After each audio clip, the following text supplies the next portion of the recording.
at me. What are you? What are you?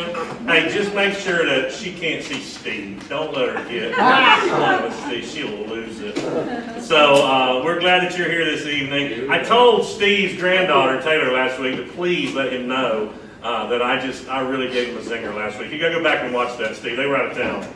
And I got you, man. It was good. Steve's asking for 2 to 5 minutes on a Sunday morning just to be able to respond to some of the things I say. I don't think I want to do that. Maybe if I'm out of town, maybe somebody else will, but I don't think I want to do that. All right. So our youth pastor, Mr. Josh Lilly, he spoke for us. Let's see, a couple of months ago on a Wednesday night, and he teaches. I mentioned this the last time that I was speaking here. He teaches teens and kids all the time here. He's got a Bible class that he teaches Monday through Friday through the school year. He's constantly with kids ministry, teen ministry. So we thought that it would be appropriate for him to get some opportunity to talk to some adults, and so he's going to be back up tonight. And brother, I'm going to hand it over to you, and let's see. Yeah, give a hand. You didn't have time to study tonight? That's right. That's what it was. I wanted to Wednesday night off.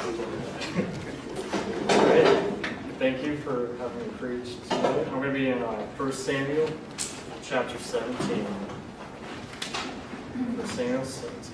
And this is a famous narrative chapter in the Bible. It might be the most famous narrative. It's about David and Goliath. We know about David and Goliath. It has that story in this chapter. And, everyone, when I say everyone knows about David and Goliath, I mean a lot of people, right? Believers and even unbelievers. That concept is so known, so popular today, where the little guy beats the big guy, right? The little guy, the underdog, he beats the big guy. It happens in so many movies, right? Like Rocky, Karate Kid, that's just 2 that I wrote down. Where the little guy beats the big bad bull kind of thing, right? And it's a concept that's so popular, it's even referenced in sports, right? Underdog, great underdog story. One of the biggest underdog moments was probably 1980, where the U.S. men's Olympic hockey team, just full of 20-year-old kids, beat the Soviet team. That was just grown men, right? And they compared that to David and Goliath, or David versus Goliath. And I noticed all these similarities, these analogies, these concepts that the movies they like to portray, but they get something wrong. Or I don't know if it's wrong, but it's something different than the original concept. And we're going to get into that later on. But right now we're going to read verse 16. And by the way, this is a continuation of the D6 curriculum. And the lesson objective that it has for us is learners have courage to do what God calls them to do, knowing He has the power to accomplish His will. And that's our title of my message, or the message. God gives courage. Our first point is that God's people face obstacles. We know David faced a couple obstacles. God's people face obstacles. Obstacles are frustrating, right? You're trying to accomplish something, and something just keeps getting in the way. It can make you angry. It can make you frustrated. Just yesterday, I was replacing some ceiling tiles in the hallways, and I'm thinking to myself, okay, I'm just going to knock this out, and I'm going to get it done, and that way I can focus sometimes studying, And then when I'm working on it, what do you know, these 6th graders come up to me, Mr. Josh, we spilled mop water all over the kitchen. And I'm like, oh, great, so I got to somewhat deal with that, and it's kind of an obstacle, and it made me a little frustrated, right? I got a little frustrated. My flesh got a little frustrated. And that's what would happen if we let our flesh win every time. It would cause frustration. It would cause anger. We would be upset. And being a part of God's family, being a Christian, you're guaranteed to face some obstacles. Obstacles are going to come. And why? Because think about it. Being a Christian means you're constantly at spiritual warfare with your flesh. Because your flesh wants these things that God looks at as terrible, right? And, when you try to overcome it, there's going to be obstacles. And the obstacles are going to come. Here, we see David faces 2 obstacles. We're going to look through real quick. First one is Goliath. Verse 16. And the Philistine drew near morning and evening and presented himself 40 days. So we see here that Goliath, he presented himself twice a day for 40 days. That's 80 times where he just presented himself. And he didn't just present himself, but he would call out Saul, call out Israel, make fun of Israel's God, right? Goliath was an idolatrous pagan. He came with the Philistines to the western part of Israel to present themselves as a threat to Israel. Goliath is 6 cubits and a span, and I didn't know what that meant, so I looked it up. And it means cubits 18 inches, span is 9 inches. So if I did the math right, it's 117 inches about, which is about 9'9". He was over 9 feet tall, which is huge. Goliath's armor was 100 pounds, they guess, or they estimate. The iron tip of his spear, they guess, weighed about 15 pounds. Skeptics question his height, but one commentator writes, surely Goliath had a genetic trait, like other people mentioned in the Bible, which led to an unusual size. This trait actually occurred in various cultures in human history. In 2 Samuel 21:20, we read about someone from Goliath's area that is huge man who had 6 fingers and 6 toes. So it was a genetic trait, and regardless, Goliath is a very intimidating guy, right? He's big, he's nasty, he's scary. Verse 8 through 11, we see that Goliath, he's intimidating, he's scary.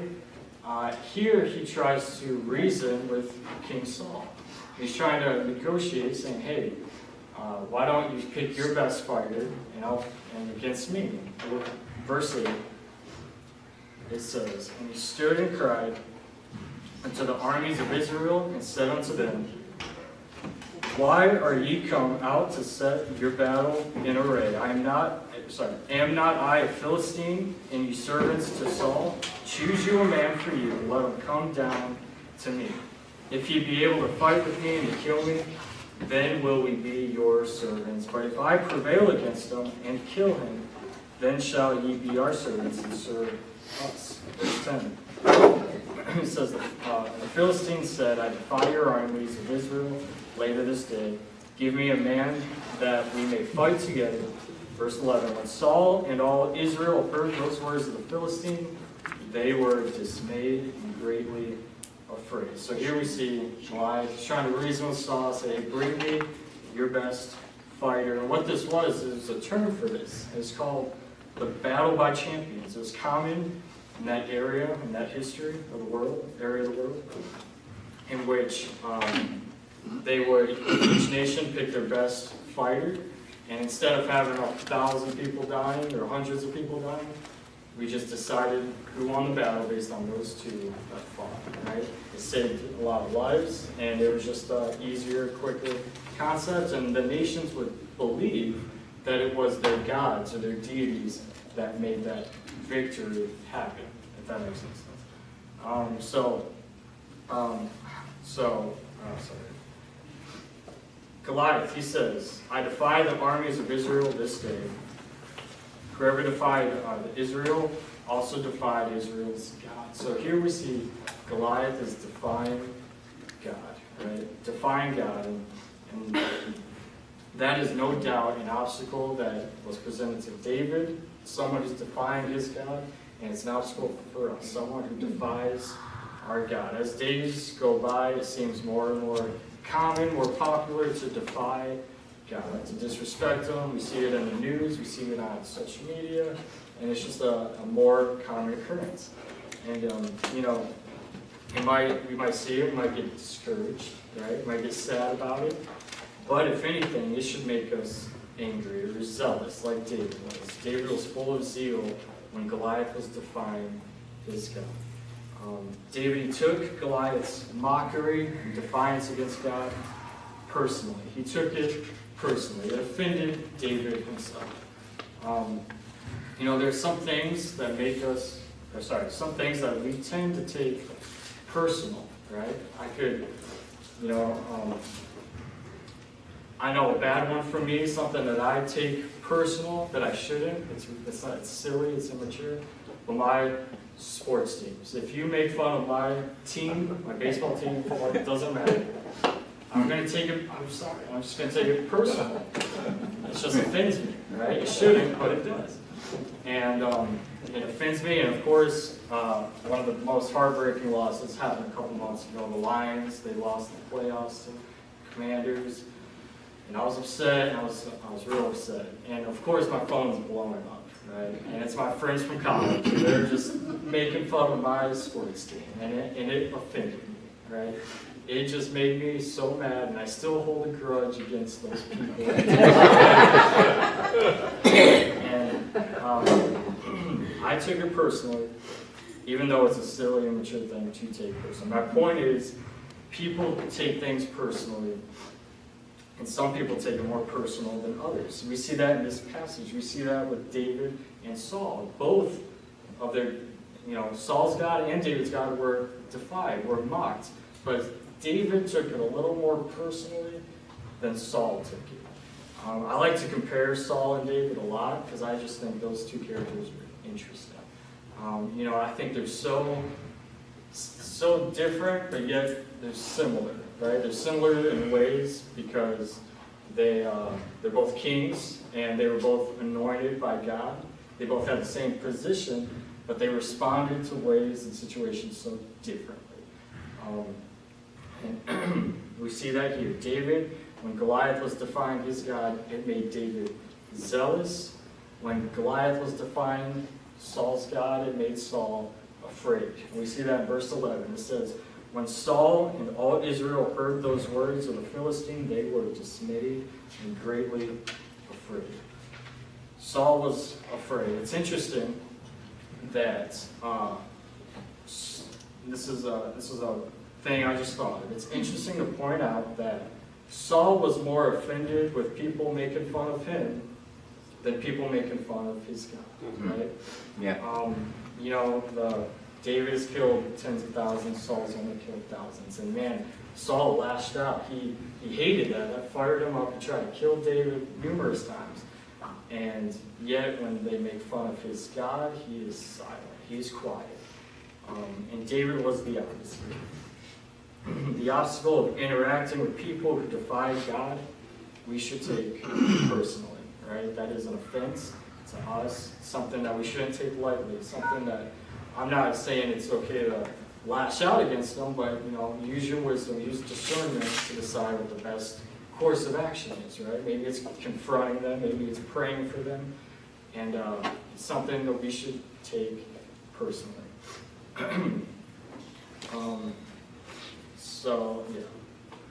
Proverbs 3, verse 34 and 35. It says, surely he scorneth the scorners, but he giveth grace to the lowly. The wise shall inherit glory, but the shame shall be the promotion of fools. And we as Christians, we know as believers that we have an inheritance that unbelievers simply do not have.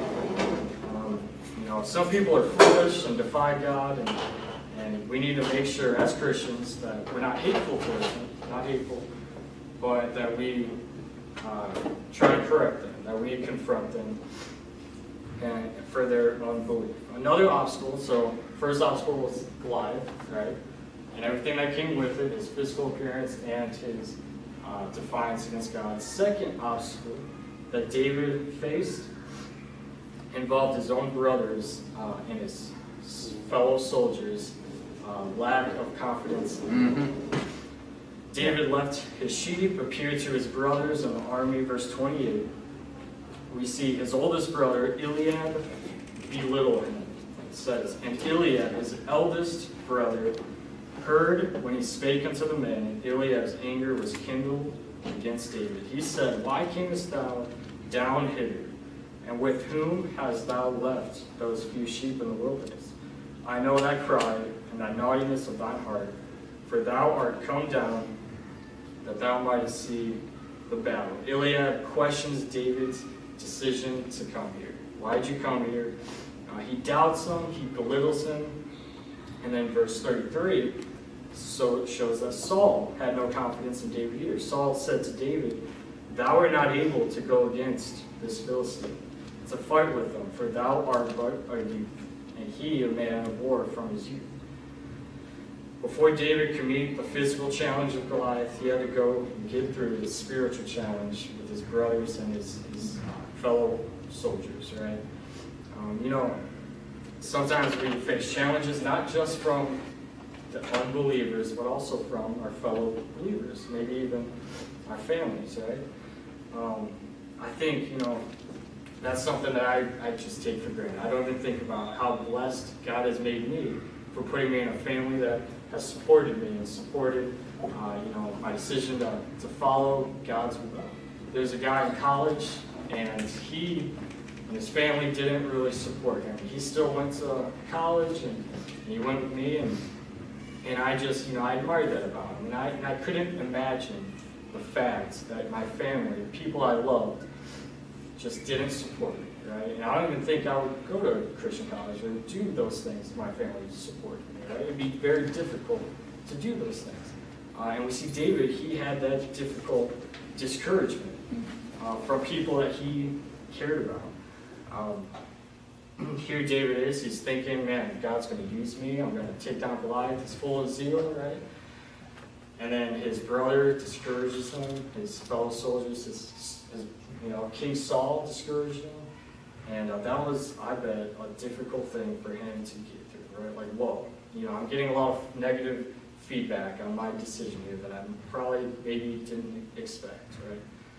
Might have been Satan messing with his mind. We know Satan can do that. Satan likes to play mind games on people. 2 Corinthians 2, verse 11 says, "Lest Satan should get an advantage of us, for we are not ignorant of his devices." Satan, he's always got something up his sleeve. He's trying to throw us off, whether it is with people you care about or whether it's not. So that is just another obstacle that David faced, right? We've got Goliath, his defiance, and we got his brother and his fellow soldiers. And then my second point is God gives courage to those who trust in him. And this is where we see how David conquers those two obstacles. Here we see David, he has victory over Goliath.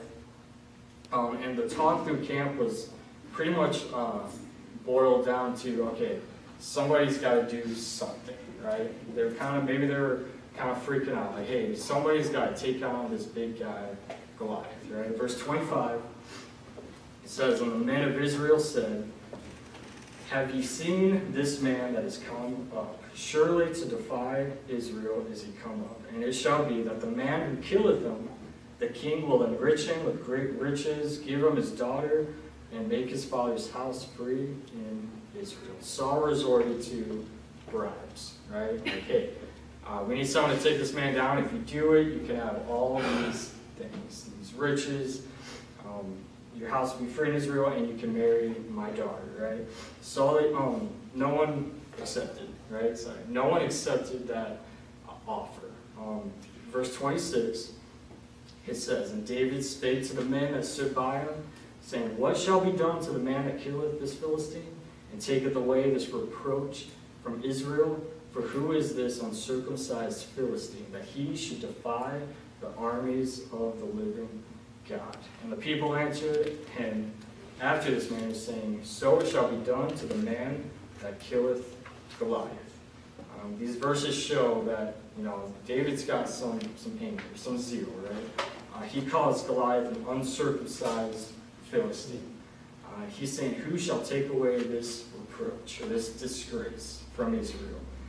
Verse 32, David wanted to be the one to fight Goliath. Saul tells him, no, he's too young.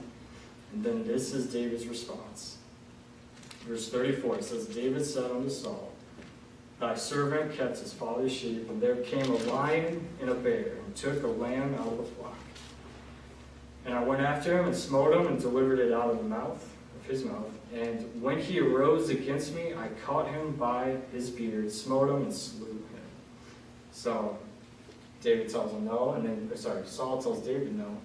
David tells Saul of a story, something that happened in the past where God used me, and it was he slew a bear and a lion.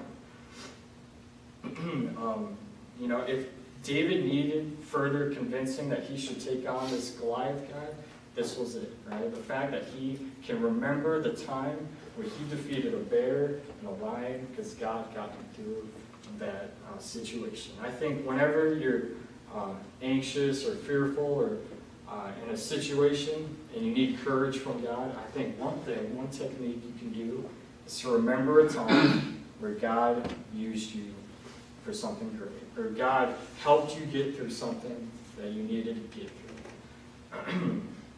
And that's what David did here. He not only just trusted God, he did trust God, but he remembered a time where God used him for something great. I remember one time during college, I was driving home, or I was driving to school from home, and I was driving through West Virginia, and the car broke down. My car broke down, and I was like, man, that stinks. I was in Hurricane, West Virginia. Never heard of it. It's in the middle of nowhere, and I'm like, if I get out of this, it'll be a miracle. I don't, anyway. It's in the middle of nowhere. I was worried. I was scared. And I didn't know anyone in West Virginia, right? Anyway. But somehow, some way, I managed to, my dad helped me out. We called a mechanic. He very graciously helped me out. And I rented a hotel that night, and it was just we figured it out. And every time I have car problems, I think about that time, right? Like, man, hey, this is bad. But if God got me through that time, I know he can get me through this time. And not just with car problems, but any problem, right? If God got me through that tough time, the toughest time in my life, and then I'm facing this problem, I know God can get me through this next problem. He will be a help in the future. David remembered the bear and the lion at a time where he faced a scary situation. Not only was the interaction with the bear and the lion a good thing for David to remember that it happened, but I believe it's possible that event prepared David to defeat Goliath, whether it was through confidence or strength or technique or whatever. It's possible that that's the case. David went through a tough time, and God got him through it, and it prepared him for his battle against Goliath and his eventual victory against Goliath. And, what struggles from your past have helped you prepare for the present? I think of another time where I got my license. So I was in high school, and I hated taking road tests. I hated driving. It made me nervous, and I just dreaded it. And first road test I took, I failed immediately. I can't even explain it. Sorry to explain it. I turned left at the first entrance when I should have turned left at the second. Like in a subdivision area, where they come out, I turned left. So that's an automatic fail. So he's like, turn around, you fail. I'm like, okay. And so I tried to forget about it. I'm like, man, I'm just going to pretend that didn't happen. Right? Because I was upset. And I take it a second time. And it's going good. And we're almost done. And I'm about to pass. I still can't. Same exact thing. I turned left when I shouldn't have, and I did it again. And it's automatic fail. And I was so upset with myself. I was like, how did I let that happen? It's because I tried to forget about it, right? I should have remembered, and remembered my mistakes so that I could overcome it the next time, right? So then the third time, I did the right thing. I turned at the right spot, right? Because I learned from my mistake. But from my bad experience, I learned to apply my mistake, right? My point is that even through the tough times, the time where I was stressed and anxious and upset and mad at myself, the times where, everything's going wrong, and those times can prepare you for the future, right? Like that second test did for my future, right? And it's the same thing with any situation, right? Where God helps you get through something, and if you learn from that tough time that you might not even want to think about, if you learn from it that, hey, God got me through this way, it can help you for the future, like David in the bear. James 1, 2 through 3 says, "My brethren, count it all joy when you fall into diverse temptations, knowing this, that the trying of your faith worketh patience." You know, that's not an easy thing to apply, to count it joy when I am tempted, when I'm, going through a tough time, tempted to sin. You know, I didn't ever want to count it joy. So I don't ever want to count it joy when my faith is tested, but we should rather view it as a learning experience, right? Where, hey, that was a tough time, but I'm grateful that I now know how to face this situation in my life. And that's a courage thing. That's a courage thing that God gives us, where we learn from our mistakes, and we're so ready for the next road test, or the next what. Verse 38, Saul agrees to put David out to face Goliath. Says, verse 38, Saul armed David with his armor. He put it on a helmet of brass upon his head. Also he armed him with a coat of mail. And David girded his sword upon his armor, and he essayed to go, for he had not proved it. David said to Saul, I cannot go with these, for I have not proved them. And David put them off. I always found this interesting that, Saul and the Israelites, they thought they had the answer for David. Okay, David, you're going to go out and fight Goliath, and we're going to help you. We're going to give you this armor. We're going to give you this sword. And it's important to note that the armor wasn't too big for David. Sometimes it's a misunderstanding, right? That's why I thought growing up, because in kids' shows, it's way too big on his head, right? But that's not really the case, because David says, I have not proved them, or I'm not familiar with them, or I don't really know how to move in this, and I'm not just familiar with them. David was so bold to refuse what they thought was the best thing for him, right? And this act simply showed that he relied on nothing, no armor, nothing the world and the Israelites can offer me, but simply just relied on God, right? That God would get him through this. And I think there's a metaphor and an allegory in this little detail here. I think to refuse what the unfaithful world offers us that can fix our problems.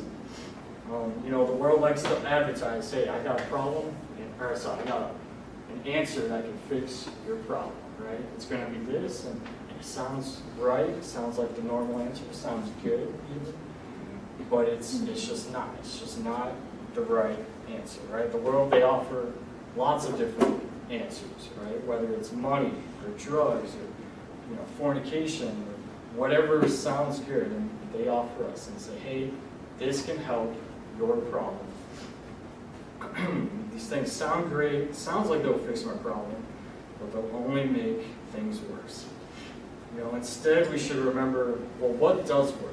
That's what David did, right? Instead of accepting these things, he remembered, well, what worked in the past? And it was no armor. It was a slingshot, right? It was these things that were out of the norm, but worked for David.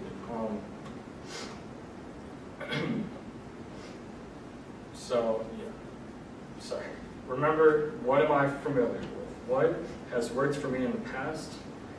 God works. The Holy Spirit works. That has never failed. God has never failed. The Holy Spirit has never failed. We be victorious with that. A few years ago, I watched this documentary.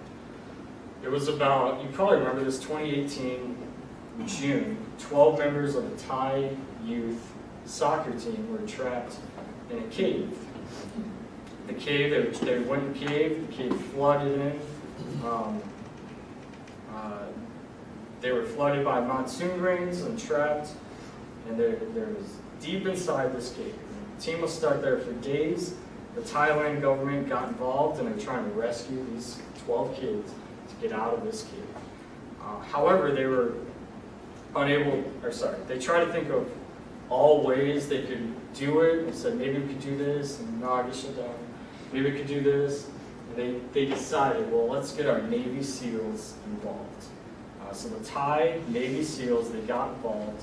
There's some cave divers on the team that went in after the kids, and it sounds like the right answer. Sounds good. It sounds like it's going to work, but it didn't work. The guy that dove in for the kids, he ended up drowning and dying. The Thai government, they were looking for better answers, and they did an out-of-the-ordinary type of deal. They called professional cave divers from all around the world, from Australia, from Britain, and I'm like, okay, I'm watching this, I'm like, whatever, professional cave divers, what does that mean, right? And they're talking to these guys, and they're just average guys. One guy was a veterinarian, one guy was, a mechanic. They're just average guys, but they love to cave dive. That's their hobby, right? And so the Thailand government, they decided to call these average guys that love to cave dive to come to their country and to save these kids. And it was very interesting. They ended up saving the kids. The kids were in there for 9 days, but those cave divers got them out. And it's a great story, but my point is this, sometimes what seems like the right answer is not the right answer. Armor and a sword appeared to be the right answer for David, according to Saul and the Israelites. In the same way, the Thai Navy SEALs appeared to be the right answer for these kids in Thailand. But in both situations, they were just too unfamiliar with the equipment.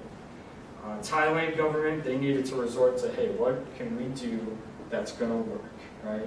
And what was it? It was these no-names professional cave divers, right?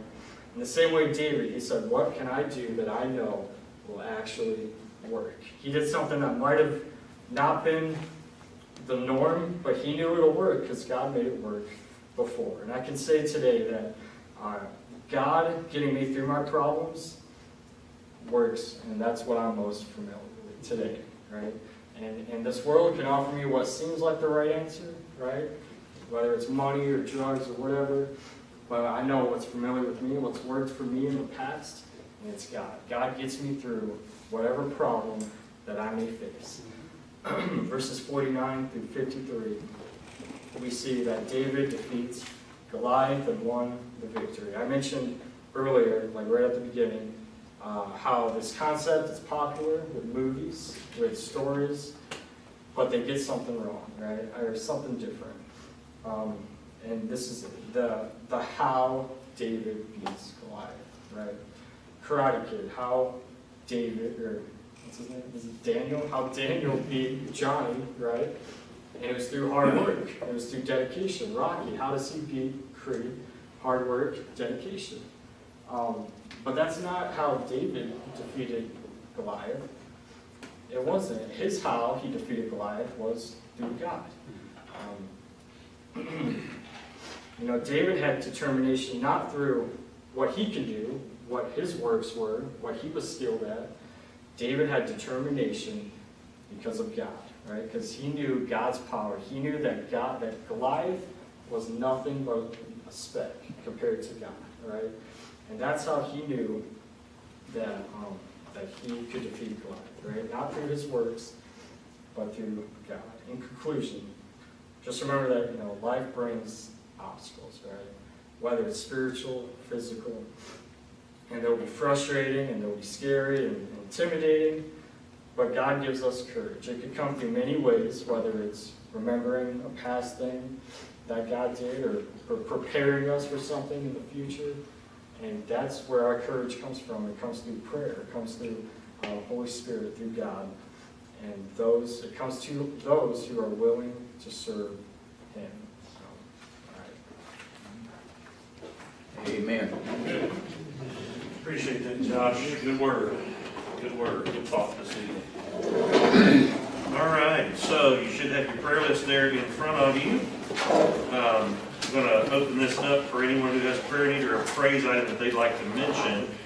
One thing, though, it's sort of a prayer request / call to action for those who might be available. Billy and Barbara Watkins